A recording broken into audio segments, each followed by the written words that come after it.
Tuloy na nga ang part 2 ng Hello Love Goodbye nila Alden Richards at Catherine Bernardo. Ito ay gagawing sequel ayon sa mahusay na direktor na si Direk Cathy.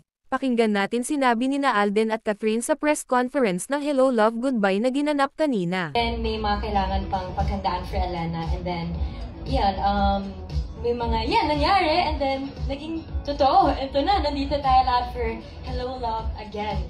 So, it feels very familiar, but at the same time, it's different this time because it's been 5 years, and 5 years is such a long time. Dami na nangyari. Yeah, I've changed. I think we all did. Lahat tayo nagbago, and I'm just curious kung ano yung mabibigay namin this time around. Because when we shot HLG, I was just 23, and then now I just turned 28. So yung 5 years na yun, ano yung nangyari sa growth namin personally, and of course, kung ano naman yung magiging growth when it comes to Ethan and Joy. So, ang daming tinatansya pa namin, but then, it's an exciting feeling.